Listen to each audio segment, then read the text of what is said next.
EVE Online is weird. It's the only game where your in-universe ambition can be without bounds. Ambition is a competitive quality. EVE, more than any other game, is where competition with other players in some form is kind of inevitable. Even if all you do is mine asteroids, selling the ore or minerals on the player-driven market is a competitive act. My EVE gameplay has led to a number of personal epiphanies about this, and I've not always reacted well to them.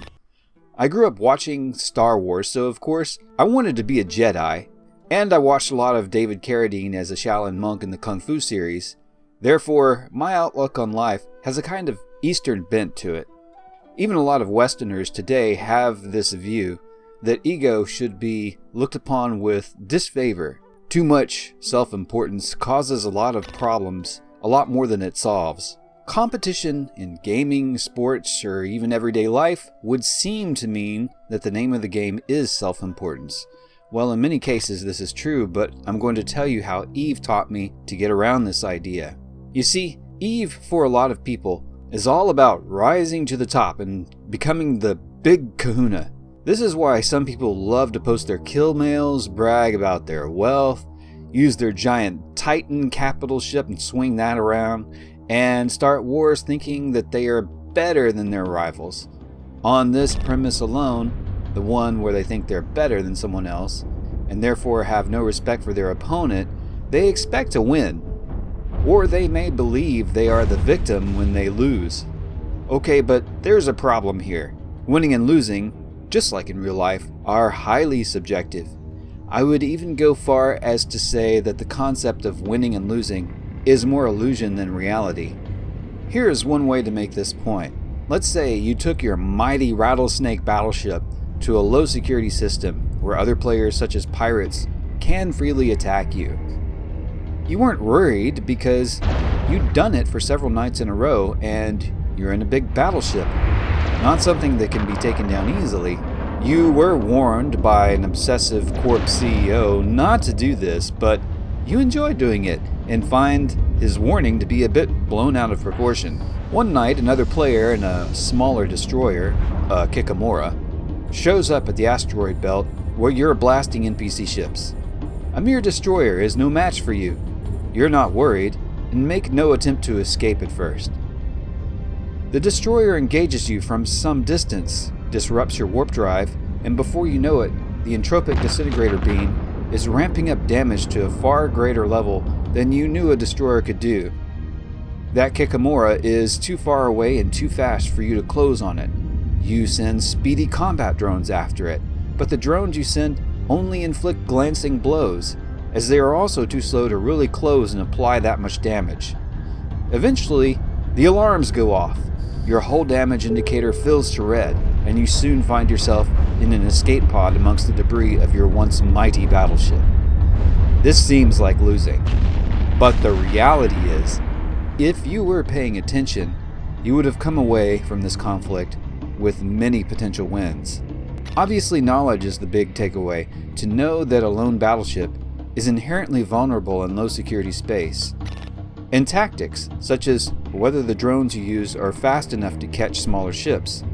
And how to listen and take advice, such as when your corp CEO, someone far more experienced than you, warns you not to do what you did. Another way to look at it, if you're not fixated on yourself, there certainly was a win. For the other guy, it is probably a win, as he would have looted the wreck of your battleship for anything of value. On the other hand, it may not have been a win for him at all.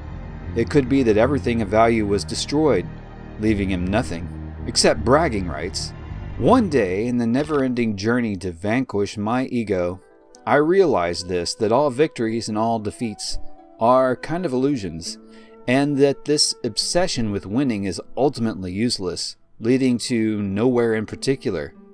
A personal crisis, I stopped playing EVE as much, or with any real competitive mindset for a while, only I knew I had not resolved this crisis. Because in all that struggle, victories, defeats, obsession about whether I was better or really any good at all, there were many fond and joyous memories, experiences I was not creating anymore in my non-competitive, unambitious way of being. I mean, there is a certain degree of peace and harmony that comes with not being competitive. But I knew I had not quite reached the end of the lesson here. I still had been playing Eve, but more in a casual sort of search mode, still searching for the answers. In the interim, since I guess I'm now an Eve veteran, I hung out a lot in the Help and Eve University chat channels so I could help less experienced players struggling to figure stuff out. When the subject of small gang or solo PvP would come up, I began to notice that I could always give a great answer about these topics, something that is pretty rare in Eve actually. I still don't consider myself really all that great at PvP, but years of experience and struggle have resulted in a lot more PvP knowledge than probably 90 to 95% of the Eve player base. And sure, although I'd burn out or taken breaks from Eve many times over, unlike many of my great PvP heroes or legends in the game, who sometimes would permanently burn out, I'm still here. I'm still learning, still growing, still screwing up, still dying, and occasionally still winning. Competition, contention, struggle, and striving to do a little better. This can't all be bad. It can't all be about ego. So give me answers, I said. Sometimes I'll listen to Dharma talks from Buddhist monks. They often, not always, have a lot of knowledge about the ego, how to have a more free spirit and calm mind, etc. But many of them were saying that competition just fuels the ego. Obviously, most of them were in that mode of non-competitive reality that is really hard to live by if you have real struggles in life. A kind of denial about how hard things really are. And these masters of peace and harmony all seemed kind of wrong. Until I found this 1-minute video with the Dalai Lama himself talking about competition. This woman who was worried about the competitive nature of Western schools asked the Dalai Lama about this. But he corrects her and says, No, competition is good. If you're striving to do the best, there's nothing wrong with that, because it is your example that will help everyone else to improve and get better. However, when you compete in a way to break everyone else, sabotage their progress, and make them worse than you, then this is not healthy competition. That's what he said, and it makes so much sense. After all, if you defeat people in a way that just makes them weaker upon every encounter, then you yourself cannot improve, as there is no challenge at all. It's like patting yourself on the back and saying you are better than them for no warranted reason. If you win against an opponent and they improve the next time you fight, you must also improve to stay ahead. This is a win-win for both of you. So now you can start to see the stark divide between toxic competition in Eve and healthy competition. Toxic competition is breaking your opponent down so much that you convince them they will never improve and should quit the game. This is not only bad for the game, but ultimately self-defeating. It is feeding an ego with lip service and lies that have more to do with low self-esteem, an ego that is not your friend. On the other hand, if an experienced player like myself crushes a new player in PvP, I feel no need to psychologically crush them or brag about it because I know that this is mostly an empty victory. Therefore, I feel inclined in some cases to give them a little something, either knowledge or material wealth, to keep them in the game and give me a challenge someday. On the other side of things, if you are utterly defeated in what you perceive to be an unfair fight, but you cry about it, you get angry and tell the other they're an asshole. Well, this is what is called tears or salt in the game, and sometimes it's really amusing to the people that defeated you, for then you are revealing two things. One, that you have no respect for someone who can defeat you, and two, you are entitled to your gameplay style without ever changing or improving. You might as well play a single-player game then. Sometimes it's only a small change, such as to tank your mining barge or move to a less oppressive area. Instead, you cry, complain, maybe make some forum posts about the unfairness of it all, and worst case scenario, quit the game. This is also all about ego, an ego that is not your friend, and finds that wallowing in defeat is easier than the challenge of improving.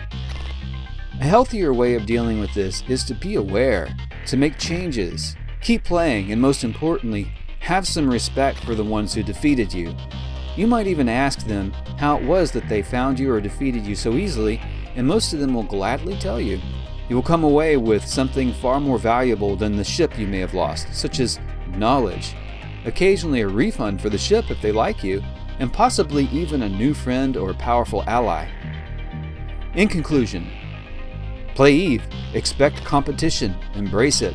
Losing or winning doesn't matter, but always, always, always strive to win, because it is fun to win.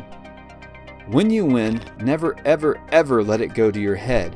When you lose, never ever ever self-hate, disrespect your opponent, or lose your edge. All of this applies to real life. Thank you for watching, Space Friends. Until next time.